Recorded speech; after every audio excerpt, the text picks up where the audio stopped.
मेरे प्यारे, इन्होंने क्या हिफ्ज किया है मेरे प्यारे, किस चीज को महफूज किया है? कुरान को, अल्लाह के कलाम को। कैसे हैं बच्चे, ये कितने कमजोर और नातवा नजर आते हैं। और ये कुरान अगर पहाड़ों पर नाजिल हो जाए तो पहाड़ जलकर राख हो जाए। इतने बड़े बड़े पहाड़ जलकर राख हो जाएं, ये कमजोर बच्चों ने अपने सीनों में कुरान को महफूज कर लिया। सुभान अल्लाह। इसलिए कि रब का वादा है कि मैं इस कुरान को इसके पढ़ने वाले के लिए आसान कर देता हूं। कुरान को पढ़ लेना ये अलग चीज है, कुरान से मोहब्बत करके कुरान को पढ़ना ये अलग चीज है। जो मोहब्बत से कुरान को पढ़ता है, पढ़ता रहता है, तो एक दिन फिर कुरान उससे मोहब्बत करने लगता है। वो सोता भी होता है तो उसके लब आयात के लिए हिलते रहते हैं, कुरान का कलाम जारी रहता है। मेरे प्यारे, उस कुरान को इन्होंने अपने सीनों में महफूज किया। आज दुनिया इस बात पर एतराज कर रही है, कॉन्स्पिरेसी हो रही है, इंटरनल कॉन्स्पिरेसी। अभी कोर्ट में मुकदमात भी दाखिल किए गए हाई कोर्ट में कि बच्चों को 8th क्लास तक किसी भी दीनी मदरसे में भेजा जाए, ये उनके राइट्स के खिलाफ है। उनको 8th तक पहले स्कूल में पढ़ाया जाए 16 साल की उम्र तक, फिर उसके बाद उनका इख्तियार है कि वो जो चाहें पढ़ना। ये कॉन्स्पिरेसी है मेरे प्यारे, कॉन्स्पिरेसी है। वो कहना ये चाहते हैं कि हमारे बच्चे कुरान ना पढ़ें, हमारे बच्चे दीन ना सीखें, हमारे बच्चे दीन से ना जुड़ें। क्योंकि दीन क्या सिखाता है, दीन क्या देता है? अरे जालिमों, तुमने दीन को समझा ही क्या है? वाह वाह वाह। दीन को जाना ही क्या है? दीन को तुमने समझा ही क्या है? कुरान को तुमने जाना ही क्या है? आका के फरमान को तुमने समझा ही क्या है? तुम उसकी हकीकत को क्या पहुंच सकोगे? मेरे प्यारे, आओ मैं एनालिसिस करता हूं। स्कूल और कॉलेज में पढ़ने वाला बच्चा इंजीनियर बनता है, नो डाउट, बैंकर्स बनता है, नो डाउट, सिविल इंजीनियर बनेगा, इलेक्ट्रिकल इंजीनियर बनेगा, ऑटोमोबाइल इंजीनियर बनेगा, इलेक्ट्रॉनिक इंजीनियर बनेगा, सिविल इंजीनियर बनेगा, यही तो बनेगा, बैंकर्स बनेगा, आईएएस बनेगा, आईपीएस बनेगा, पीसीएस बनेगा, पीसीएसजे बनेगा, सर्जन बनेगा, फिजिशियन बनेगा, मेडिसिन का डॉक्टर बनेगा, गैस्ट्रोलॉजिस्ट बनेगा, न्यूरोलॉजिस्ट बनेगा, नेफ्रोलॉजिस्ट बनेगा, न्यूरोलॉजिस्ट बनेगा। आप ये सब बना लोगे मेरे प्यारे, लेकिन क्या अच्छा इंसान भी बन जाएगा? वाह वाह वाह वाह वाह वाह वाह वाह। स्कूल और कॉलेज में पढ़ाई जाने वाली सारी किताबों को उठाकर देख लो। वो किताब चाहे मैथमेटिक्स हो, वो किताब चाहे अलजेब्रा हो, चाहे वो किताब ज्योमेट्री हो, वो किताब फिजिक्स हो, वो किताब केमिस्ट्री हो, वो किताब बायोलॉजी हो, वो किताब बॉटनी हो, वो किताब हिस्ट्री हो, वो किताब ज्योग्राफिया हो, वो किताब पॉलिटिकल साइंस हो, इकोनॉमिकल साइंस हो, कोई भी किताब उठाकर देख लो, क्या उस किसी एक किताब में भी कोई एक चैप्टर एक इंसान को अच्छा इंसान बनाने की तालीम देता है? वाह वाह वाह वाह वाह वाह वाह। आज मेरे प्यारे, ये एक हकीकत है कि आज के इस दौर के इंसान को सिर्फ एक साइंटिस्ट नहीं चाहिए, बल्कि एक अच्छा इंसान भी चाहिए। वाह। आज के इस दौर को एक अच्छा डॉक्टर ही नहीं, बल्कि एक अच्छा इंसान भी चाहिए। आज के इंसानियत को एक अच्छा सिविल इंजीनियर ही नहीं, बल्कि उसके साथ साथ एक अच्छा इंसान भी चाहिए। आज के इंसान को एक अच्छा लीडर नहीं, राजनेता नहीं, बल्कि एक उसके साथ साथ एक अच्छा इंसान भी चाहिए। अगर एक डॉक्टर के साथ अच्छा इंसान भी होता मेरे प्यारे, तो एक वो शख्स जो एक्सीडेंट में शदीद जख्मी हो गया, लोग उसको स्ट्रेचर पर उठाकर हॉस्पिटल ले गए, वो स्टेशन पर तड़प रहा है। डॉक्टर से कहा गया कि ये एक्सीडेंट का मरीज आया हुआ है। डॉक्टर बजाय उसको देखने के ये कहता है कि पहले जाओ फॉर्म भरो, काउंटर पे जाके पैसे जमा करो, फिर रिसिप्ट लेकर आओ, फिर मैं इसे हाथ लगाऊंगा। मेरे प्यारे, अगर वो डॉक्टर के साथ अच्छा इंसान होता तो वो ये ना कहता, पहले मरीज को बचाने की कोशिश करता, उसको दवा देने की कोशिश करता। तो डॉक्टर तो हैं, अच्छे इंसानों की कमी हो गई है। आज पेंटागन में दुनिया का अच्छे से अच्छा दिमाग मौजूद है। आज साइंस की लेबोरेटरी में रिसर्च करने वाले दुनिया के बेहतरीन दिमाग मौजूद हैं, बनाए जा रहे हैं पेंटागन में। क्या बनाया जा रहा है पेंटागन में? मिसाइलें बनाई जा रही हैं, स्कॉट मिसाइल बनाई जा रही है, पेट्रियट मिसाइल बनाई जा रही है, एटम बम बनाए जा रहे हैं, हाइड्रोजन बम बनाए जा रहे हैं। ये बम है, कितने लोगों को हलाक करेगा? ये 100 किलोमीटर एरिया में पूरी इंसानियत को हलाक करेगा? नहीं, हमें और पावरफुल बम चाहिए। ये बम कितने लोगों के रेडियस में लोगों को हलाकत पहुंचाएगा? कहा ये 1000 किलोमीटर के एरिया में। नहीं, थोड़ा सा और स्ट्रॉन्ग चाहिए। कहा ये कितने किलोमीटर में? कहा ये 2000 किलोमीटर के रेंज में, रेडियस में पूरी इंसानियत को दबा कर देगा। ये पेंटागन में बैठकर आज के साइंटिस्ट ऐसे हलाकत के सामान पैदा कर रहे हैं, इसलिए कि ये सिर्फ साइंटिस्ट हैं। साइंटिस्ट के साथ साथ अगर अच्छे इंसान होते तो लोगों को मारने के असलहे न बनाते, बल्कि ऐसी कोशिश करते कि कोई एक ऐसा बम बनाया जाए जिसके छोड़ देने से दुनिया, इंसानियत के सारे कैंसर का मरीज उसकी आबो हवा से ठीक हो जाए, उसके गैस से ठीक हो जाए, उसकी बू से ठीक हो जाए। वाह वाह वाह वाह, नारे तकबीर, नारे रिसालत, हुजूर साहिबे सज्जादा, मजहबे इस्लाम, पैगामे इस्लाम। आज दुनिया को सिर्फ एक सिविल इंजीनियर की जरूरत नहीं है, बल्कि एक अच्छे इंसान की भी जरूरत है। अगर वो सिविल इंजीनियर अच्छा इंसान भी होता तो फिर ऐसे ब्रिज ना बनाता जो चंद दिनों के बाद भरी हुई बस उस पर जा रही है, वो ब्रिज टूट गया और हजारों इंसानों की मौत हो गई। वो अच्छा इंसान होता तो ऐसे ब्रिज न बनाता जो हफ्तों और महीनों में टूट कर गिर जाए। फिर वो ऐसे ब्रिज बनाता जिस पर जाने आने से कभी किसी इंसान को कोई ज़र्ब नहीं आती। तो मेरे प्यारे, इंसान को, पूरी दुनिया इंसानियत को आज एक अच्छे इंसान की भी जरूरत है, इंजीनियर की भी जरूरत है, नो डाउट, लेकिन साथ साथ अच्छा इंसान भी हो।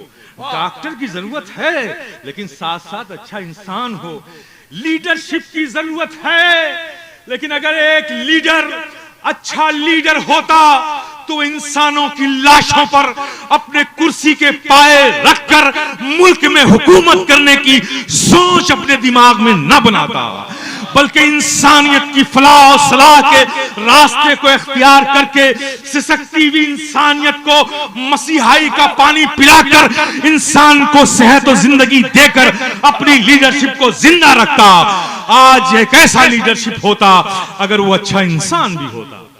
लेकिन लीडर्स तो हैं, लेकिन साथ साथ अच्छे इंसान नहीं है। इसलिए हर तरफ जुल्म और तशद्दुद है, असबियत है, खून रेजी है। एक इंसान इंसान के लहू को बहाकर खुशी महसूस करता है, एक इंसान इंसान का कत्लेआम करके अपने मुस्तकबिल को रोशन देख रहा है, एक इंसान सारे शहर को चिता की आग बनाकर अपने मुस्तकबिल के सुकून इत्मीनान का सामान इकट्ठा कर रहा है। ये आज की लीडरशिप है। इसलिए ऐसी लीडरशिप है कि वो लीडर तो है लेकिन अच्छा इंसान नहीं है। तो मेरे प्यारे, जब डॉक्टर के साथ साथ अच्छे इंसान की भी जरूरत है, इंजीनियर के साथ साथ अच्छे इंसान की भी जरूरत है, एक अच्छे राजनेता के साथ साथ एक अच्छे इंसान की भी जरूरत है, एक फिजिशियन के साथ साथ एक अच्छे इंसान की भी जरूरत है। तो मेरे प्यारे, ये अच्छे इंसान का दर्स, ये अच्छे इंसान को अच्छा इंसान बनाने का लेक्चर, ये अच्छे इंसान को इंसान बनाने का पाठ, ये अच्छे इंसान को इंसान बनाने की तालीम कहां है? फिजिक्स के किस चैप्टर में है, बायोलॉजी के किस चैप्टर में है, बॉटनी के किस चैप्टर में है, हिस्ट्री के किस चैप्टर में है, ज्योग्राफिया के किस चैप्टर में है, इतिहास के किस चैप्टर में है, सोशल साइंस के किस चैप्टर में है, पॉलिटिकल साइंस के किस चैप्टर में है। मेरे प्यारे, दुनिया के किसी भी कॉलेज, यूनिवर्सिटी और स्कूल के और दुनियावी किसी भी तालीम के किसी भी किताब में, किताब के किसी भी सब्जेक्ट में, सब्जेक्ट के किसी भी किताब में एक इंसान को अच्छा इंसान बनाने की तालीम तुम्हें नहीं मिलेगी। इस रूए जमीन पर इंसान को अच्छा इंसान बनाने का दर्स अगर तुम्हें मिलेगा तो सिर्फ कुरान में मिलेगा, नबी के फरमान में मिलेगा।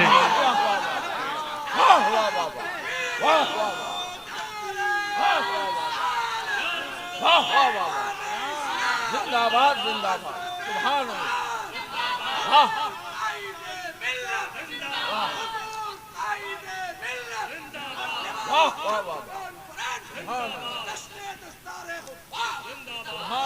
जब हमारी लीडरशिप कुरान पढ़ेगी तो कभी इंसानियत की हलाकत, इंसानियत के इंसानों की लाशों पर अपनी कुर्सी रखकर हुकूमत नहीं करेगी। कुरान उसे बोलेगा कि एक इंसान का कत्ल पूरी इंसानियत का कत्ल है। कुरान उसे कहेगा ये पूरी इंसानियत अल्लाह का कुंबा है। तुमने अगर किसी बेकसूर इंसान पर जुल्म किया तो अल्लाह तुमसे मुहासबा करेगा। ये कौन बताएगा तुम्हें? कुरान बताएगा तुम्हें। एक लीडर अच्छा इंसान बन सकता है, एक अच्छा डॉक्टर कुरान अगर उससे पढ़ा है तो अच्छा डॉक्टर बनेगा। एक सिविल इंजीनियर कुरान अगर वो जानता है। अब मेरे प्यारे, मैं आपसे कहता हूँ कुरान को याद कर लेना ये एक अलग चीज है, कुरान को पढ़ना और कुरान को जानना ये अलग चीज है। कुरान को पढ़ना, कुरान को जानना। कुरान किसके लिए उतरा है? कुरान इसलिए उतरा है कि उसे जुज़दान में लपेटकर घर के किसी बुलंद मकाम पर किसी कोने में रख दिया जाए, जब कभी याद आए तो उसे चूमा जाए, फिर ऊपर रख दिया जाए। कुरान तो हम सबके लिए आया है ना। तो जब हमारे लिए आया है कुरान, अल्लाह खिताब हमसे फरमा रहा है, तो जब हम उसे पढ़ेंगे नहीं तो जानेंगे कैसे कि रब हमारा हमसे क्या चाहता है? वो जो कुरान तुम्हारे घरों में रखा हुआ है, जुज़दान में लपेट के तुमने रखा है मेरे प्यारे, वो खामोश जबान से तुम्हें रोज सदा दे रहा है, तुम्हें रोज पुकार रहा है, तुम्हें रोज आवाज दे रहा है। वो तुमसे कहता है तुम उसकी आवाज नहीं सुनते। वो तुमसे कहता है कि मुझको पढ़ ले, मैं तेरी रूह तेरी जान में हूं। मुझको पढ़ ले, मैं तेरी रूह तेरी जान में हूं। फायदा क्या है कि रखे हुए जुज़दान में हूं। मेरे प्यारे, कुरान को पढ़िए, आप पढ़िए, कुरान को समझिए आप कि हमारा रब हमसे क्या मुतालबा करता है, हमारा रब हमसे कौन सी जिंदगी चाहता है। ये हाफिज कुरान, अभी वो आप हसीन मंजर बच्चों के सरों पे दस्तार हिफ्ज़ रखी जाएगी, वो आप देखेंगे। अब ये बच्चे वो बच्चे नहीं रहे, वो उनकी अजमतें बढ़ गई हैं, है ना। एक कुरान को एक कपड़े के जुज़दान में रखो मेरे प्यारे, रखते हो ना, वो जुज़दान पुराना हो गया। पुराना होने के बाद आपने नया जुज़दान चढ़ा दिया, लेकिन वो जो पुराना जुज़दान हुआ, क्या आप उसे यूं ही फेंक देते हो? नहीं फेंकते ना। क्या कहते हो कि ये कपड़ा कुरान मुक़द्दस से काफी दिनों तक लगा रहा, यानी कुरान से इसका ताल्लुक, इसको मस होता रहा, टच रहा ये, तो उसे भी तुम एहतराम की नजरों से देखते हो, उसे भी चूमते हो, उसे फेंकते नहीं हो। तो तसव्वुर करो मेरे प्यारे, वो एक कपड़ा है, बेजान सी चीज है, सिर्फ कुरान से लगा रहा, मुंसलिक रहा, तो तुम उसकी भी ताजीम करते हो। अब वो बच्चा जिसके सीने में पूरा कुरान महफूज है, तो तुम्हारे लिए कितना बाइस ताजीम और तकरीम होगा। तो मेरे प्यारे, अगर तुम इन बच्चों को ताजीम और तकरीम की नजरों से देखोगे, ये सोचकर ये बच्चा सिर्फ बच्चा नहीं है, बल्कि ये वो बच्चा है जिसके सीने के अंदर कुरान रखा है, सीने के अंदर कुरान रखा है।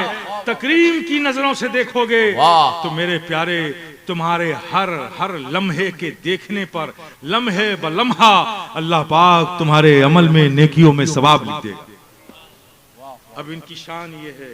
और इन बच्चों से भी मैं कहूंगा, मेरे अजीज बच्चों, अल्लाह के फजल से अल्लाह ने तुम्हारे लिए आसानियां फरमा दी कि पूरा कुरान तुम्हारे सीनों में महफूज हो गया। दुआ भी करता हूं कि अल्लाह पाक तुम्हारी जिंदगी की आखिरी सांसों तक अल्लाह अपने फजल से, अपने महबूब पाक के सदके, अपने महबूबीन के सदके कुरान तुम्हारे सीनों में महफूज रहे। लेकिन मेरी भी तुम्हारी भी जिम्मेदारी है मेरे प्यारे, जिस कुरान को तुमने अपने सीनों में उतारा है उसे जब जब मौका मिले 24 घंटे में कई बार उस कुरान को लब पे लाते रहो, उसे पढ़ते रहो, तकरार करते रहो। जब भी खाली बैठो इधर उधर की बातें मत सुनो, कुरान पढ़ते रहो। इतना पढ़ो कि कुरान से तुमको मोहब्बत हो जाए।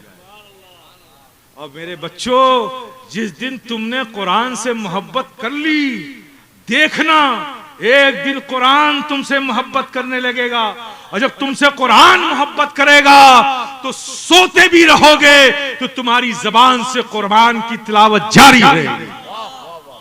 ये कुरान का एजाज है कि जो उससे मोहब्बत करता है फिर कुरान उसे तन्हा नहीं छोड़ता, कभी भी उसे बेहोशी तारी नहीं होने देता, कभी गफलत का शिकार बनने नहीं देता। मेरे बच्चों, अल्लाह के फजल से तुम्हारे सीनों में कुरान महफूज हो गया है। इसे लबों पर जारी रखो, जब भी वक्त मिले इसे पढ़ते रहो। ऐसा ना हो कि जब तरावी सुनाने का वक्त आए तो 1 महीना बैठ के यूं झूम झूम कर कुरान पढ़ते रहो। नहीं मेरे प्यारे, रोज पढ़ो, सुबह पढ़ो, शाम पढ़ो।